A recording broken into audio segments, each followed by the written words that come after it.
반갑습니다. 부의 와신입니다. 오늘은 제가 옛날에 그 주식 하기 전에 경매를 배웠댔지 않습니까?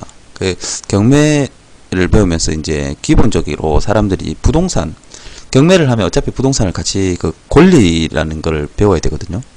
권리에서 이제 사람들이 잘 모르는 게 제일 헷갈리는 게 매매하고 이제 전월세 들어갈 때 매매는 크게 상관이 없는데 전월세 들어갈 때 사람들이 요즘은 많이 알더라고요. 그래도 혹시 모르는 사람이 있으니까 매매 말고 전월세 계약을 할 때, 자, 전월세 계약을 할 때 사람들이 제일 많이 헷갈려하는 게 그거거든요.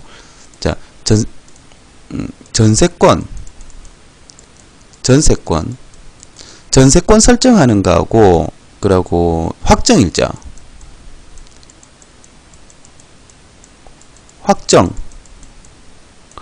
전세권 설정하고 확정일자를 사람들이 많이 헷갈려 하더라고요. 전세권 설정은 뭐고 확정일자는 뭐고 이렇게 물어보면은 정확하게 설명을 잘 안 해주거든요. 저도 옛날에는 이걸 정확하게 이제 보통 지금은 개인 거래를 잘 안 하잖아요. 개인이 뭐 전세를 설정하거나 임대차 계약을 개인은 잘 안 하고 요즘은 거의 다 부동산에 가서 하죠.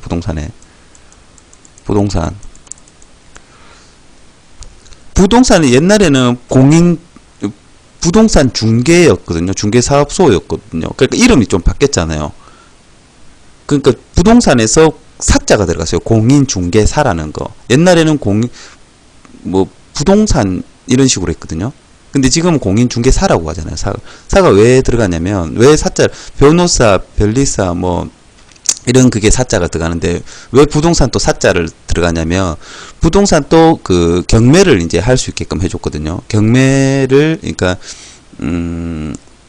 위탁 경매를 할 수 있게끔 해줬거든요. 그러니까 옛날에는 개인이 이제 경매를 들어가고 변호사는 법무사한테 이제 맡겼는데, 지금은 부동산 공인중개사도 사자가 들어가면서 이제 대리 경매를 할 수 있단 말이에요. 사자를. 그래서 대리 경매를 아무나 하는 게 아니고 법원에서 이제 대리 경매 교육을 받고, 그러고 이제 부동산에서 이제 경매를 좀 해주십시오. 그래, 법원에서 이제 사자를 넣어준 거라고요. 그러니까 왜 매수대리 안 하냐? 그냥 매수대리죠, 매수대리. 매수대리를 할 수 있는 권한을 줬단 말이에요. 그 매수대리 하면서 수수료를 받을 수 있고, 원래는 개인 간의 매수대리를 하면은 수수료를 받으면 안 되거든요. 불법이거든요, 그게. 근데 지금은 이제 그게 합법화 돼가지고, 그래, 사자를 넣어준 거예요. 공인중개사라고. 자, 근데 공인중개사 되면서도 이제 요즘은 다 공인중개사에서 거래하는데 자기가 알고 하는 거랑 모르고 하는 거랑 좀 다르거든요. 그러니까 어느 정도는 알고 있어야 된다는 거죠. 공인중개사에서 모든 걸 다 맡겠다 해갖고 법원 이제 법원 어차피 경매를 하면 법원 공부를 많이 하니까 법 공부를 하니까 되거든요. 어쩔 수 없이. 그러면 이제 옛날에는 뭐가 있었냐면, 우리는 보통 일반인들이 중개사한테 맡기면은 중개사가 모든 권리를 다 봐주고 위험성을 다 봐줄 거라 생각을 하고 맡기잖아요. 그렇잖아요. 그래서 문제가 생겼을 때 공인중개사가 책임지고, 나는 등기부나 이런 걸 볼 줄 모르니까 이 집의 권리를 나는 전혀 모르니까 중개사한테 맡겨서 중개사가 검토를 해주고 괜찮다라고 했기 때문에 그럼 괜찮은 거구나. 그럼 문제가 생기면 이제 요즘에 공증도 해주죠. 1억짜리 공증서라는 2억짜리 공증서 이런 걸 같이 넣어주잖아요. 왜? 중개사가 문제가 터졌을 때 자기가 돈 없으면 이제 그 돈 받을 길이 없기 때문에.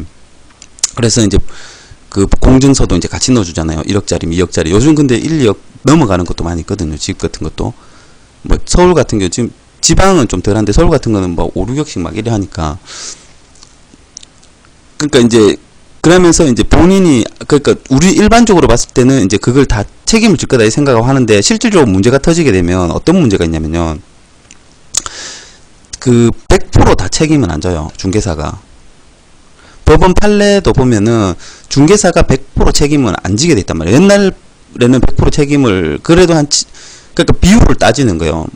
100%가 아니라 7대3, 공인중개사 70% 잘못, 사는 사람이 20% 잘못, 30% 잘못, 이렇게 비율이 있단 말이에요. 그럼 나는 100%가, 우리는 모르니까 100% 믿고 맡겼는데 문제가 터졌을 때 소송을 딱 해보면 중개사가 100% 안 하거든요. 그럼 중개사도 나는 이걸 해줬는데, 중개사 입장에서도 좀 억울한 거죠. 나는 이런 위험도를 다 알려줬는데 이 사람이 괜찮다고 계약을 하자 했는데 문제가 딱 터지니까 난 이걸 해결해줬습니다, 얘기해줬습니다 할 수도 있잖아요. 근데 야가 괜찮다, 나는 해달라고 우겨가지고 해줄 수도 있는 거고, 전혀 나는 몰라서 부동산한테 공인중개사한테 맡겨서 중개인한테 맡겨서 중개 수수료를 줘가면서 나는 했는데 라고 그거 하는 거잖아요. 그러니까 중개는 말 그대로 중개를 하는 거지, 그 뒷일을 책임진다 이런 개념은 아니거든요. 그 중개했을 때 요 부분 위험도를 얘기해줬나 안 해줬냐를 이제 법원에서 심사를 한단 말이에요. 그랬을 때 우리는 이 위험도를 얘기해줬냐 안 얘기해줬냐를 확인하는 건데 우리는 다 확인을 해줄 거라 생각을 하지만 근데 중개사도 그런 걸 다 확인해주면 계약을 하겠습니까? 안 하잖아요. 그래서 중개사들이 소송 걸렸을 때 나가는 그게 있단 말이에요. 어떤 문구가 들어가 있으면은 나는 이 사람한테 얘기를 해줬지만 이 사람이 무시하고 계약을 해달라 할 수도 있는 거고 얘기를 또 안 해서 전혀 나는 못 들었다 이래 할 수도 있는 거. 그 중간 그걸 확인을 할 길이 없잖아요. 법원에서 봤을 때는 서로 나는 얘기해줬다 나는 못 들었다 이렇게 해버리면 할 말이 없기 때문에. 근데 지금은 이제 그 계약서에 글을 쓴단 말이에요. 근데 일반인들은 그런 거 잘 모르죠. 어떤 문구가 들어가면은 내가 책임을 져야 되고 어떤 문구가 들어갔을 때는 안 들어가면은 중개사가 책임을 많이 져야 되고 그런 게 있단 말이에요. 그런 세부 문구가 들어가는 거에 따라 가지고는 조금 중개하시는 분한테도 조금 그게 문제가 될 수도 있기 때문에 그런 문구는 안 들어가지만 기본적으로 알고는 있으라는 거죠. 모든 걸 다 책임지진 않는다고. 소송 해보면 실질적으로. 그러고 이제 경매하다 보면 물건 같은 거, 경매 물건 보면은 좀 전세, 거의, 지금은 거의 없거든요, 그게. 전세하고 확정하고를, 안 하는 사람이 거의 없거든요, 전세권. 그러니까, 알고 있으라는 거죠. 확정은 뭐고 전세권은 뭔지. 그 사람들이 전세권 설정해 놓으면 돈을 100% 받는다. 아니다. 확정일자를 받아 놓으면 돈을 100% 받는다. 전세권을 그러니까 뭐 한 4천만 원 정도 하는 젊은 사람들이 지금 같은 경우는 많이 하죠. 젊은 사람들 무조건 전세권 설정해 놔라. 전세권 설정해야지 돈을 받는다.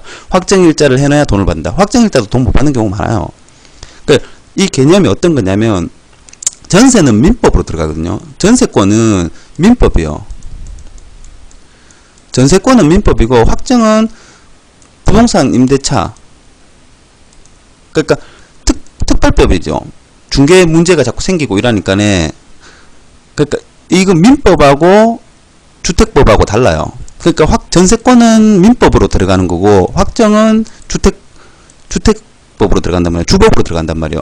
근데 이게 사람들이 똑같은 법률이 적용하는 게 아니에요. 그러면 전세권 받는 게 좋아요? 확정일자 받는 게 좋아요? 물어보잖아요. 그럼 전세권은 전세권만에 그게 있단 말이에요. 전세권 민법에서 왜 민법이 전세권이 다 똑같으면은 하나만 만들면 되지 왜 확정이라는 걸 만들어 놨겠어요? 주택임대차법을 왜 만들었겠어요? 추가적으로. 그러면 전세권은 뭐냐면 등기부상에 설정을 해놓는 거죠. 전세권 설정이라 해가 등기부에 가 보면은 이제 전세권이라 해가지고 전세 이 사람이 얼마 들어갔습니다. 뭐 4천이면 4천이래 들어갔습니다. 이렇게 금액을 등기부상에 올려놓는 거고 확정일자는 등기부상에 올라가질 않아요. 확정일자는 등기부상에 올라가는 게 아니라 이 사람이 그러니까 이 사람이 이 집에 임대를 해서 이 집에 들어와 있다는 거를 그날 들어왔다는 걸 확인해 주는 거예요. 확인을 하는 거란 말이에요. 그럼 전세권은 민법이잖아요. 전세권에서 만약에 이 전세권하고 확정일자를 왜 받냐면 나중에 돈을 못 받는 경우가 생기잖아요. 돈을 왜 집주인이 돈이 없어서 돈을 못 주는 경우가 생기거나 그랬을 때 이거를 돈을 받기 위한 내 보증금을 받기 위한 하나의 수단이라고 얘기하면 돼. 보증금을 안 떼이기 위해서 내 보증금을 보호를 받기 위해서 이 두 개를 선택하는 거잖아요. 그걸 정확히 알고 넘어가야 되죠. 보증금 보호를 받기 위한 선택이란 말이에요. 선택을 하는 거란 말이에요. 보증금 보호를 왜 받아야 되냐는 거죠. 주인이 혹시라도 돈을 안 주거나 주인이 혹시 아니면 이 집이 뭐 남한테 팔리거나 경매가 넘어가거나 이랬을 때 내 돈은 보호받을 수 있는가. 여기서 이제 출발을 해야 된다는 거죠. 생각을 그렇게 해야 된다는 거죠. 그럼 4천만 원이다. 내가 4천만 원이다. 라고 했을 때는, 그러면 이제, 근저당이 있다는 거죠. 근저당. 이 집이 2억짜리예요. 2억. 아파트가 2억짜리인데, 매매가 한 2억 정도 하는데, 시세가. 이 집주인이 3천만 원짜리, 그 3천만 원에 은행에 대출을 받았단 말이에요. 대출을. 3천만 원에 담보대출을 받아놨단 말이에요. 등기부를 보면. 3천만 원 대출을 받아놨단 말이에요. 3천. 그랬을 때 확정이 좋은가 전세권이 좋은가. 그러면 이거 뭐 이 3천 대출 받아놨는 거 아무 이상 없어요. 무조건 대출 있으면 사람들이 들어가지 마라 그러거든요. 그럼 3천만 원에 대출이 있으면은 그럼 날짜가 있단 말이에요. 대출 받은 날짜. 3천만 원 같은 경우 집이 2억이면은 확정 내가 뭐 4천만 원에 들어가겠다. 그럼 여기 나와 있죠. 요게 최우선 변제 금액이거든요. 요거는 전세랑 좀 틀려요. 전세권은 최우선 변제 금액이 안 들어가요. 그럼 확정에만 요게 들어간단 말이에요. 확정에만. 확정일자를 받으면 최우선 변제금이라서 여기에 기준으로 맞춰서 준단 말이에요. 이 기준이 언제냐? 나는 2017년도 올해 들어갔다. 올해 만약에 내가 오늘 18년도니까 18년 12월 달에 나는 4천만원짜리 전세를 들어가려고 한다. 전세를 들어간다. 그럼 확정을 받았다. 근데 앞에 보니까 근저당이 있다. 돈을 빌린 사람이, 이 사람이 2010년도에 돈을 빌렸다. 근데 소액을 보니까 난 2014년이니까 그 만약에 서울특별시 같은 경우는 여기 있죠. 보죠. 최우선 변제금이 서울은 3,200만원이네? 3,200만원이네. 그럼 4천만원에서 4천만원이니까 3,200만원 우선 받으니까 800만원은 내가 우선 못 받겠구나. 이렇게 하는 게 아니란 말이요. 이게 아니라 2010년도 근저당이면 2010년도 근저당 기준이에요. 2010년도 근저당. 요 기준으로 소액을 계산한단 말이에요. 2천만원이죠. 2천만원. 요 기준으로 내가 계약하는 기준이 아니라 등기부상에 근저당이 있는 기준으로 소액을 계산한다는 거죠. 소액이란 뭐냐면 소액의 요건이 소액은 아무나 막 주는 게 아니라 소액은 전입이 돼 있어야 돼요. 전입하고 확정을 받아야 돼요. 전입 확정. 전입에는 뭐가 들어가 있냐면 점유가 들어가 있어요. 점유를 포함한 전입이에요. 그 점유를 법원에서 점유를 봤을 때 점유라는 게 뭐냐면 어디서 이 사람이 생활하는 걸 점유라거든요. 이 집에 이제 지금은 조금 다른데 법원에서 옛날에 그러니까 돈을 못 받았을 때 옛날에 밥솥을 놔두고 막 이랬냐면 법원에서 봤을 때 점유를 뭘로 봤냐면 그걸로 봤단 말이에요. 밥을 어디서 해 먹는지를 점유한 걸로 봤단 말이에요. 잠은 왜 밖에서 외박하고 잘 수도 있고 뭐 이래서 잘 수도 있고 그래서 뭐 밥을 어디서 먹느냐 밥을 먹는 기준을 봤단 말이에요. 해먹는 밥을 내면 요리를 해먹는 기준. 그래서 밥솥을 놔둬라 이런 얘기가 나온 거고. 그 전입이랑 확정이랑 그리고 경매가 들어갔을 때는 이게 지금 경매 들어갔을 때거든요. 만약에 경매가 들어갔을 때는 전입 확정 그리고 돈을 달라는 배당 신청을 해야 돼요. 배당을 신청해야 된단 말이에요. 이거는. 근데 근저당 기준으로 근저당 2017년도 서울 요 있었잖아요. 여기 있는데 요 기준으로 했는데 10년도 같으면 2천만원이죠. 그러면 이 사람은 4천만원이 들어가면 소액으로 근저당보다 우선 받을 수 있는 건 2천을 받을 수 있고 2천을 먼저 받고 그 다음에는 배당 순위로 인해서 나머지 2천을 받는단 말이에요. 그럼 2천만원까지는 이 사람은 안전하게 받을 수 있죠. 2천만원을 들어갔을 때는 배당 순위에서 근저당보다 먼저 본인 2천원을 받아간단 말이에요. 소액 같은 경우는. 확정일자를 받았을 때는. 근데 전세권을 설정해놨다. 전세권이다. 근데 여기서 이제 좀 틀린 게 소액이 이거는 지금 근저당이 있고 그럼 왜 되냐면 근저당이 있는 상황에서 근저당이 10년도 있는 상황에서 이 금액이 이제 4천원 있는 상황에서 4천만원 있는 상황에서 자기가 이제 전세라든지 임대차로 들어간 거죠. 월세라든지 뭐 들어가는 거잖아요. 전세, 월세 둘 중에 하나를 골라서 들어갔단 말이에요. 그러면 이 4천만원이 눈에 보이는 거잖아요. 등기부상에 봤을 때 4천만원 있다는 걸. 그럼 이걸 알고 들어간 거잖아요. 이걸 알고 들어갔잖아요. 근데 이제 이 근저당 입장에서는 조금 그건 거죠. 근저당 입장에서는 뭐가 불만이냐면 내가 이 집을 담보로 해가 돈을 먼저 빌려줬는데 왜 경매가 들어갔을 때 내보다 늦게 들어온 사람한테 소액을 먼저 주는 거 이런 게 좀 불리한 거. 그래서 방빼기를 하는 거예요. 돈을 빌리러 갔을 때. 그래서 아파트에서 대출을 받으러 가면 주소지하고 이런 걸 다 떼오란단 말이에요. 왜 떼오라느냐면 사람이 들어있냐 확인을 하는 거예요. 사람이 안 들어있어도 그 보증금을 뺀단 말이에요. 왜? 이 기준에 이 돈을 뺀단 말이에요. 1억짜리인데 만약에 1억짜리인데 대출이 50% 정도 나오는 돈이란 말이에요. 그럼 5천만원을 대출해줘야 되는데 5천만원이 아닌 얼마? 지금 11년도 기준에서 만약에 집주인이 살고 있다 치더라도 소액이 들어올 가능성이 있기 때문에 소액 3,200만원을 뺀단 말이에요. 3,200만원을 먼저 나중에 이 사람이 세를 줘버리거나 이래 되면 난 3,200을 못 받기 때문에 그럼 5천에서 3,200을 빼가지고 돈을 준단 말이에요. 그럼 한 1,000 얼마 나오는 거죠. 이런 식으로 그 계산을 한단 말이에요. 소액 계산을. 그럼 방이 몇 개냐 뭐 지금 막 물어보고 이래 얘기를 하는 거죠. 그러면 이제 그 확정은 이제 확정일자를 받으면 이제 경매에서 이제 여기서 근저당이 있는 상황에서 확정을 받아서 이 사람 배당 요구를 해야 돼요. 배당 요구를 하면은 이 소멸된단 말이에요. 확정일자도. 전세권도 이 밑에 있으면 소멸돼요. 그러니까 전세권은 배당 요구를 안 해도 이 순위에 따라서 돈을 주는 거고, 확정일자는 배당 요구를 해야 돼요. 전세권은 전세권만 가지고 오는 소액을 못 받아가요. 이 소액은 전세권이랑 틀리거든요. 그러니까 전세권 같은 경우는 어떤 경우냐면 전입을 할 수 없는 상황, 이 집에 전입을 못하는 상황이거나 전입을 빼야 되는 상황, 뭐 이런 주소지를 이전 못하거나 뭐 내가 직접 들어가서 살 수 없을 경우. 그래서 그 아파트 그 회사 같은 데서는, 회사에서 집을 임대할 때는 보통 전세권 설정을 하거든요. 회사 같은 경우는 이 소액이 안 된단 말이에요. 확정이 안 된단 말이에요. 확정일자 받아도 회사는 안 된단 말이에요. 근데 지금은 조금 다시 바뀌었거든요. 그걸로. 지금은 바뀌었어요. 그래가지고 확정을 이제 조금 하는데, 그래도 회사 같은 경우는 전세권을 많이 하죠. 회사 입장에서는.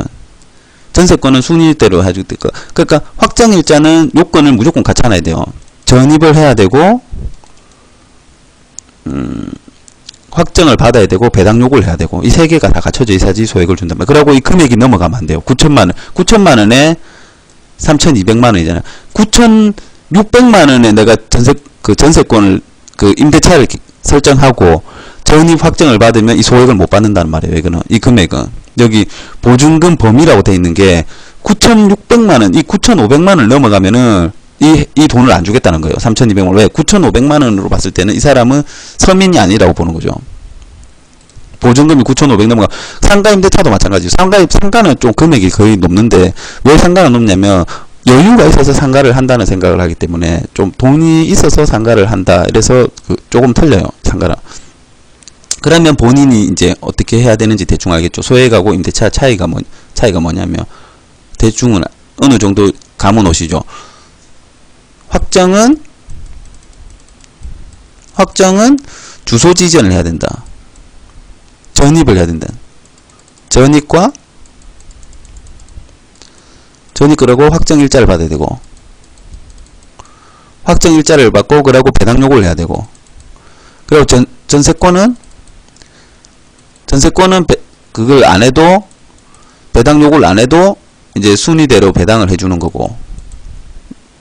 그리고 여기서 이제 경매에 들어갔을 때 이런 경우고, 만약에 돈을 못 받았다. 집주인한테 돈을 요구하고 싶다는 거죠. 그러면 전세권은 바로 경매가 가능해요. 경매 바로. 근데 확정은 안 돼요. 확정일자는 돈을 요구하면은 이 사람한테 돈 못 받았으니까 나 바로 경매 넣어주세요. 이게 안 된단 말이에요. 확정일자는 6개월이란 기간이 걸려요. 이 확정일자 임대차 계약서를 가지고 법원에다가 판결을 받아야 돼요. 법원에다 이 임대차 계약서의 진위 여부, 이 임대차가 진짜인지 가짜인지 판결을 한번 받아야 된다. 그 기간이 6개월 걸린단 말이에요. 근데 전세권 같은 경우는 주인이 모르고 전세권 등기부상에 설정을 할 수가 없거든요. 확정일자 같은 경우는, 계약서 같은 경우는 주인 이름, 내 이름, 내 개인적으로 몰래 적어가지고 그냥 동사무소가 찍어주세요 이렇게 하면 찍어주는 부분이 있지만, 전세권 같은 건 등기부에 올라가 있잖아요. 그 등기부는 주인한테 서류를 받아와야 되거든요. 주인이 서류를 해줘야 돼요. 서류를 안 해주면 전세권 설정이 될 수가 없어요. 전세권이 안 된단 말이에요. 서류 안 해주면은. 그럼 주인 모르게 이 전세권을 설정할 수 있냐는 거죠. 절대 주인 모르게 설정 못하기 때문에 이거는 법원의 판결이 필요 없고, 확정일자 같은 경우는 내가 돈을 안 줘가지고 주인한테 돈을 제가 주인이 돈 없으니까 니 알아서 해라, 뭐 경매를 넣든지 알아서 해라, 그러면은 6개월 기간이 걸린다는 거죠. 왜? 이거 확정일자의 그거를 돈을 받아와야 되기 때문에. 그러면 여기서 또 다른 게 많이 있거든요. 그러면 이제 시간이 길어지니까 요 정도만 이제 보시면 된다는 거. 요 정도. 그러니까 전세권은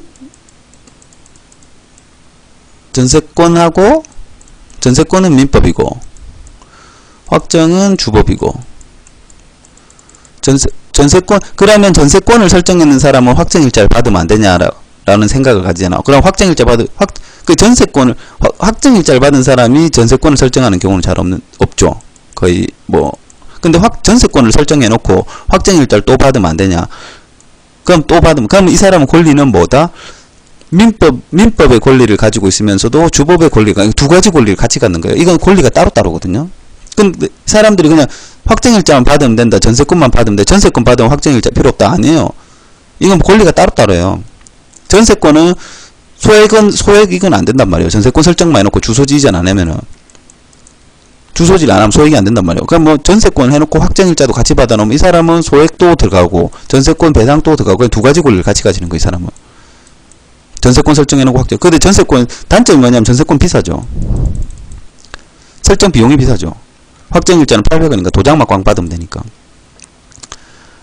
그리고 그 금액 부분이 있고, 그리고 이제 그 뭐지, 경매를 넣었을 때 돈을 못 받을 때, 경매 들어갔을 때 전세권은 기간이 짧고 이거는 기간이 최소 6개월 걸리고, 왜? 재판을 한번 하고 들어가야 되기 때문에. 그런 장단점이 있다는 거. 그리고 그러니까 이 왜 전세권하고, 그러니까 왜 전입을 왜 해야 되냐면, 이 확정일자를 받고 전입을 하루라도 빼면 안 돼요. 그 전입을 빼면 안 돼요. 전입을 왜 해야 되냐면, 내가 이 아파트에 사람이 사는지, 집 주인이 사는지, 세입자가 사는지 알 수가 없잖아요. 그 주소지를, 그 전세권 같은 경우는 등기부 빼보면 딱 나오니까 이 사람이 이 집을 가지고 돈을 빌렸구나. 근데 이 사람이 이 집을 세를 주고 있는지 안 주고 있는지 확인할 방법이 없는 거죠. 외부에서, 제3자 입장에서 봤을 때는, 선의의 3자잖아요, 이 사람은. 3자 입장에서 봤을 때는 아무것도 확인할 방법이 없는 거예요. 그래서 전입을 이제 동사무소 가서 주소지를 확인해서 전입을 확인할 수 있거든요. 전입은 확인이 되니까. 그러니까 전입을 제3자가 확인할 수 있는 방법이 있어야 된다. 이거는 그러니까 전입이라는 거죠, 전입. 근데 전입을 빼버렸다. 그럼 제3자는 이 집에 지금 주인이 살고 있다, 아니면 아무도 안 산다, 이렇게 판단하는 거지, 세를 줬다는 생각을 전혀 할 수가 없잖아요. 왜? 사람이 아무도 없기 때문에, 여기는. 그래서 전입을 빼면 안 되는 거예요. 그래서 전입을, 나는 근데 이 사람이 돈을 못 받, 그럼 여기서 또 추가적인 게 또 있죠. 또 궁금한 게 뭐냐면, 자, 나는 전세권만 설정해요. 전세권 설정을 안 했단 말이에요. 전세권 주소지하고 상관없다 했잖아요, 전세권으로 하는 거는. 그럼 확정을 받아놨단 말이에요. 확정을 받아가 이 사람이 돈을 안 줘, 집주인이. 그래서 경매를 넣는다고 6개월 재판을 하고 있단 말이에요. 6개월. 근데 나는 이 집을 이사를 가가지고 여기 계약을 한단 말이에요. 계약을 해가지고. 계약을 해가 나도 여기도 또 확정을 받겠다라고 생각을 한단 말이에요. 그럼 주소지를 빼나와야 되는데, 여기 계약을 이미 해놨는데, 전입을 해야 되는데, 이 지금 재판하고 있으니까 시간이 걸리고, 그랬을 때 이걸 확정을 뺄 수가 없잖아요. 그게 끝나야 되니까. 재판하고 다 끝나야 되니까. 그럼 못 뺀단 말이에요, 이게.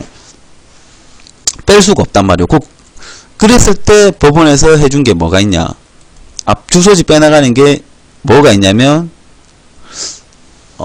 그거를 이제 해준 게 있어요, 법원에서. 그럼 요 날짜까지 네가 있었다는 걸 인정해주겠다. 인정해주겠다는 게 있어요. 그냥 좌 빼보면 안 되고, 인정을 받고 난 다음에 주소지를 빼나가면은, 요 등기부에 뭐가 뜨냐면은, 이 사람은 요 날짜까지 여기서 살고 있었습니다 라고 이제 확인을 시켜주는 그 등기부상에 그게 딱 올라가 있단 말이에요. 그러면 3자가 봤을 때 누가 봐도 이건 이 사람이 지금 세를 못 받아가지고 돈을 달라고 지금 여기 요구해놨구나 라고 알 수가 있죠. 그게 있단 말이에요. 그럼 이걸 자꾸 얘기하면 너무 길어지니까 요까지만 할게요. 그래서 전세권과 확정하고 차이가 무엇이냐라고 한다면은, 전세권은 민법이고, 좀 더 자세히 하고 싶다면 자기가 본인의 민법 들어가서 보면 되겠죠. 민법이고, 민법의 조항에 영향을 받고, 확정일자는 주택임대차 보호법에 영향을 받는다. 그럼 내가 확정을 받겠다라고 한다면 주택임대차 보호법을 확인하면 되고, 나는 전세권을 설정하겠다 생각하면 민법에 들어가서 민법 조항을 보시면 된다는 거죠. 요 권리는 서로 다르고 이 두 가지 권리를 가졌다 해가지고 법원에서 확정이 더 좋네, 이렇게 확정이 좋다, 민법이 좋다 할 수 없다는 거죠. 서로 장단점이 다 있단 말이에요. 그럼 내가 여기 장단점에 맞춰가지고 내가 권리를 설정하는 거예요. 그러니까 법원에서 나는 민법을, 전세권을 설정했지만 확정이 괜찮은 것 같아서 나는 확정을 할 거예요 했을 때, 그러면 민법은 없어지고 확정만 해라, 이거 아니란 말이에요. 민법에 전세권의 권리를 가지고 확정일자의 권리, 주택임대차 보호법 두 가지 권리를 같이 가진다는 거죠. 두 개 다 안 하면 두 개 다 권리를 가진다는 거. 그럼 이거 두 개만 있으면 돈이 받냐? 아니라는 거죠. 등기부 볼 줄 알아야 된다는 거. 등기부에서 내보다 위에 선순위에 돈을 빌려준 사람이 있는지 확인을 할 줄 알아야 된다는 거. 그 확인을 하지 않고 공인중개사만 믿고 한다면은 소송이 들어갔을 때는 책임 여부를 따진다는 거. 100% 중개사가 책임지는 게 아니고 어떤 문구가 들어가 있으면 중개사는 책임을 지지 않는다는 거. 그 문구가 무엇이고 어느 정도 자기도 볼 줄 알아야 된다는 거. 왜?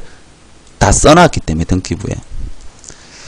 감사합니다. 부여화신이었습니다. 오늘은 여기까지 하겠습니다.